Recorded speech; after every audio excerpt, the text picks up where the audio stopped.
Looks like there's a pretty big bunch of workers prepared to send a fucking message today. What do you think?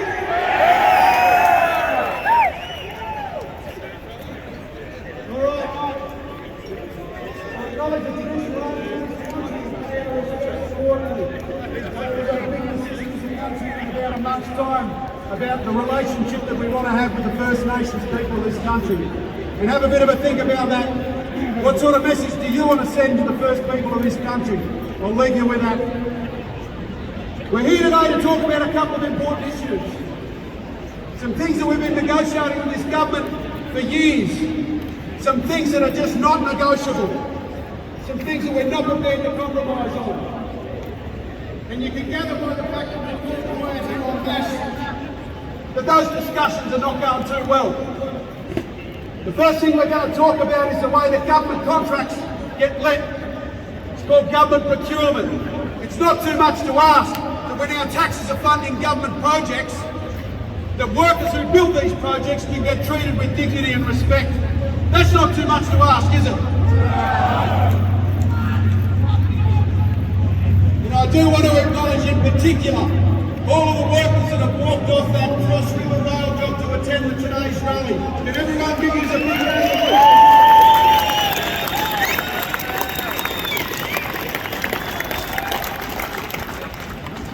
There's no better or no worse example of a bad government job. But I can tell you we've got some good news to report. Things are improving, and I'm not going to steal the thunder of one of the workers off the job that's going to get up and speak in a moment. The other thing that we want to talk about is health and safety. This is a non-negotiable for our union and for our industry. We're sick to death of safety being treated and workers' lives being treated as a cost of doing business. We're sick to death of seeing standards plummet. We're sick to death of seeing safety inspectors. We're going to talk about the fact that there was a review, as there is every 5 years in this state, about the safety laws and the safety standards. And what do you think our government decided after this review process needed to change? Fuck all. Whoever said fuck all is dead right. There were some easy changes that they could have made and they chose not to. They've squibbed it. So today we've turned out because we're going to tell them what we think about that. We're going to tell them that safety is not negotiable, that our lives are not for profit, that we are prepared to stand and fight to ensure that we go home to our families at the end of a day's work. That's not too much to ask, is it?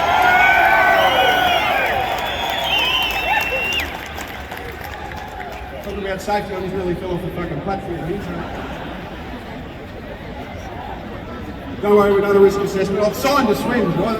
Because that makes everything all right when you sign a bit of paper, doesn't it? What a load of shit. And so, there's a couple of chances I'm going to get it there.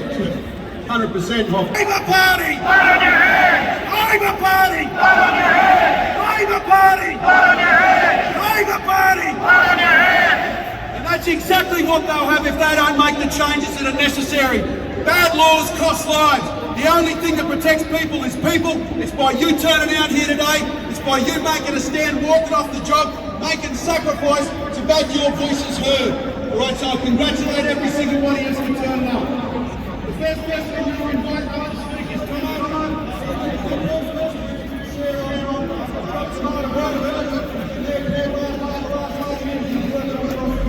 Please make sure you're welcome.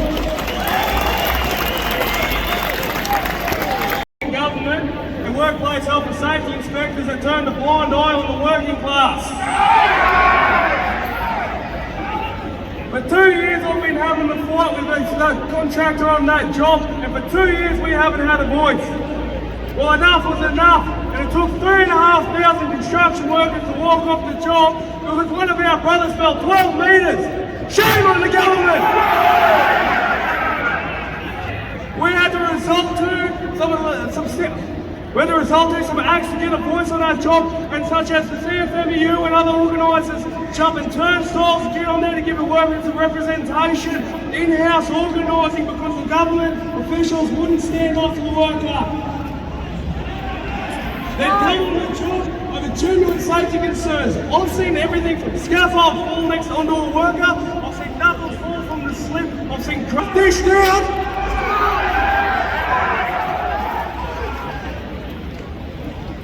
Jesus Christ, leave the box. So that is going on when the builders put their tender in. They put their tender in at full noise, at full EBA. And what happens when workers don't get that passed on to them is the builder is clipping your ticket. They are pocketing the difference between decent safety standards on the job and the shit that is enjoyed or not enjoyed. Endured is a better word by the workers that build these state government projects. And when they bring all their shit subbies, they're not EBA, that are paying, treating workers like shit. And they're charging the client full price. Who do you think is making that profit? The grubby boss once again. And this government is too stupid to realise. And that's why policies like the one that Ollie just mentioned are so important for accountability, for proper governance, and just so that we as workers get treated with dignity and respect when we work on these jobs. Is that too much to ask? No. We know there's one language that every single boss understands. Liaising with his family. All right, I spoke to Nash's son this morning on the job over at Boggo Road. All right, so there's a bit of positive, bit of good news on behalf of Nash and his family. And he's appreciated your support, the support of workers all over this state, appreciated the action that everybody took on Cross River Rail. All right, they know that they're not alone. So again, our best wishes, our prayers, if that's your thing, our good energy is going to the family of Nash. All right, so it's a bit of good news. Well, there's another one we're going to practice on. I want you to repeat after me. Labor Party, hear us clear. All the problems, you can stop it. Workers' lives are not for profit. Workers' lives are not for profit. Workers' lives are not for profit. Workers' lives are not for profit. All right, make Peter Wrong State Secretary and you elected National President of the ETU, Phil Welcome. Fuck yeah, this scaffold's dodgy, comrades. Comrades, first of all, what a fantastic rollout. Give yourselves a round of applause. We don't ask you to come off the job lightly. We know it costs you money that you're dealing with. A job that's over $100 million must apply the best practice conditions. Health and safety, apprentices, First Nations training, females on our jobs, get more females into our industry. Because we have a skill shortage like you wouldn't believe. ABCC, the police, and every other bastard that didn't want decent unions on the job. We wouldn't have had any of the issues that we've had without $2 billion worth of infrastructure build. That's $62 billion of projects for all of you.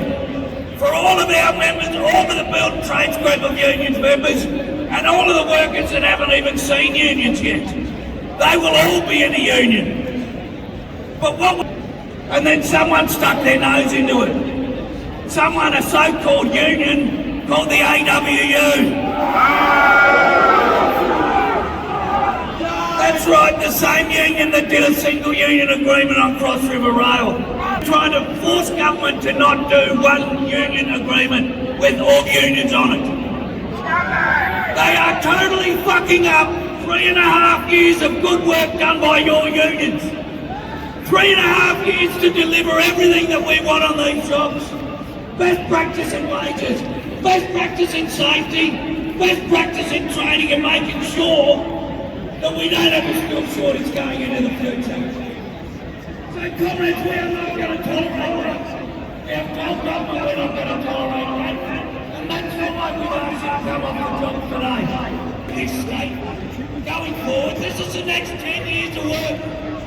We have to make sure that the foundations are laid for that. And we are going to make sure, because that's what good unions do. We do it for workers, we do it for our members, and we do it for Queensland, comrades. Thank you very much.